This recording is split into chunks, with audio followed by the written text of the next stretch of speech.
Estos días hemos estado en la cárcel, ido con un grupo de antiguos alumnos que ahora son o universitarios o ya están ejerciendo su profesión en los primeros años de trabajo, jóvenes profesionales. Y hemos estado en la cárcel de Algeciras, al sur de España. Esa cárcel tiene unos 1.500 presos, 40 de ellas son mujeres y están en un módulo, y el resto distribuidos en otros 14 módulos, cada uno dependiendo del grado de peligrosidad, de los delitos o delito que hayan cometido. Y en la cárcel llama mucho la atención cuando entras porque se van abriendo las rejas, pasas, se vuelve a cerrar la que te había dado la entrada, luego cuando esa ya está totalmente cerrada, te abren otra y así vas entrando. Dentro de la cárcel, pues vas viendo cómo hay presos que van andando de un sitio para otro, y andan los que están fuera de sus módulos porque unos van a trabajar a la lavandería, otros a la cocina, otros tienen que hacer alguna recuperación o ir a ver al médico. Hay personas, no muchas, pero vas viendo hay personas. Y luego, donde se pasan el día los presos son en sus módulos.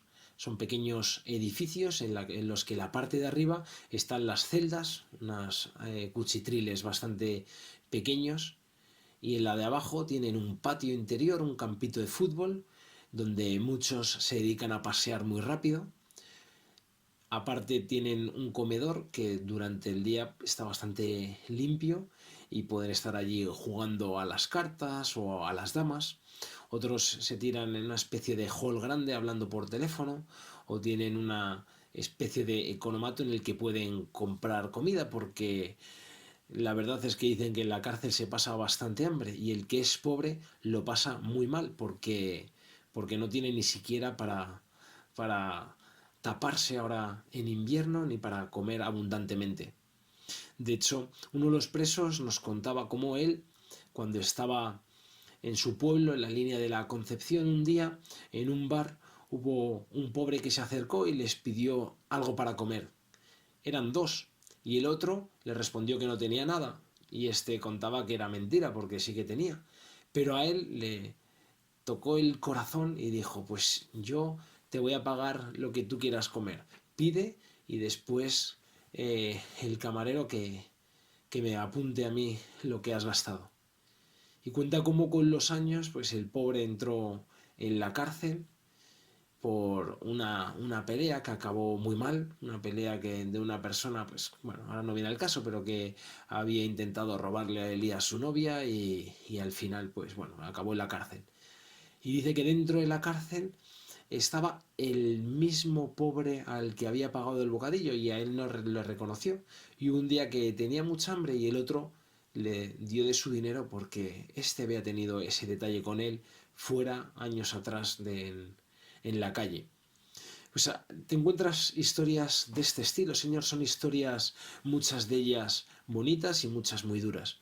Cuando fuimos pasando por los módulos, entramos en uno que era gente muy agresiva, que habían cometido delitos graves, asesinatos, violaciones, de todo.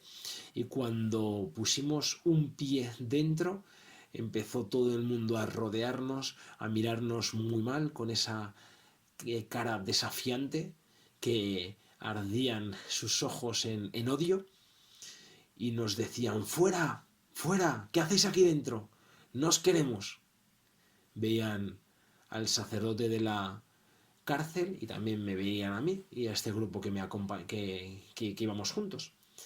Y de repente, pues la situación se empezó a poner todavía más y más tensa, que ir a hacer un motín. Y los funcionarios nos pidieron a ver si podíamos salir de ese módulo. Luego fuimos a otro. Allí pues íbamos a estar con ellos, hablando con ellos, en los módulos que podíamos, hablándoles de Dios, pero ya solo ver la presencia de gente que viene desde fuera para pasar el día con ellos, pues les ayuda. En otro módulo tampoco pudimos hacer mucho porque eran casi todos extranjeros, la mayoría marroquíes que habían traído droga, les habían pillado con las pateras o algún trapicheo, y también había pues gente de otras nacionalidades, pero allí tampoco pudimos hablarles de ti muchísimo, Señor. Simplemente nos contaron sus historias y los días que le quedaban para poder salir. Y así estaban hasta que nos fuimos a otro módulo y vamos ahí visitando los diferentes días pues a unos y a otros. Y en el módulo 3 que ya había estado yo el año pasado, nada más a entrar, pues fui directamente a un gitano que estaba de espaldas, que le conocía del año anterior. Era una persona excepcional y cuando me vio yo le fui a dar el codo con lo del COVID y me dice, no, no, le tengo que dar un abrazo. Y me empezó a dar las gracias porque le había escrito alguna carta y de hecho me decía que en la última había llorado mucho y le había rezado, le había pedido a ti, Señor, que, que me ayudases en todo lo que tenía que hacer, porque la carta le iba contando, oye, pues tú también reza por esto, reza por esta otra intención. Y él me hablaba con el corazón, diciendo que ojalá se cumpliese pues todas esas cosas que el Señor quería y que yo me había propuesto y demás. Pues las miradas en ese módulo eran distintas, no todas eran amenazadoras. Gracias a Dios hay muchos presos que están muy cerca de ti, Señor, porque creo que uno de los sitios en los que la gente más se acerca a ti es en la cárcel. Pasan mucho tiempo, piensan en lo trascendente y de repente se encuentran contigo porque estás en medio de la cárcel en el sagrario. Y por ejemplo, y otros nos decían, yo es que antes pues era una persona que no tenía nada bueno en mi vida y que no daba ningún ejemplo positivo. Pero cuando he conocido al Señor, ahora ya no tengo odio, ahora ya perdono, ahora soy libre dentro de la cárcel.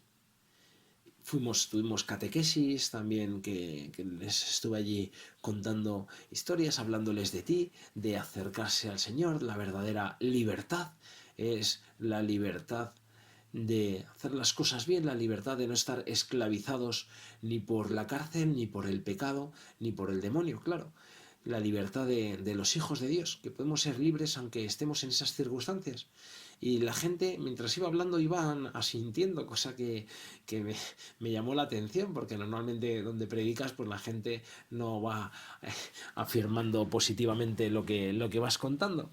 Y con los ojos, cuando después de tener la Santa Misa, de haber comulgado todos ellos y de estar arrodillados, esos ojos que miraban, Señor, hacia la custodia, que te miraban a ti, eran unos ojos de bondad, eran unos ojos en los que te pedían perdón por tantas cosas que habían hecho mal en su vida y que se arrepentían de verdad. Y muchos me decían, mira, si es que la condena que tengo me la merezco. Y aún así, pues había personas que estaban en la cárcel y dentro de la cárcel, me contaba mi amigo el sacerdote, habían pillado un asesinato y ellos contaban que no solo tenían uno, sino que tenían a lo mejor cuatro o cinco. Y unas historias muy, muy duras.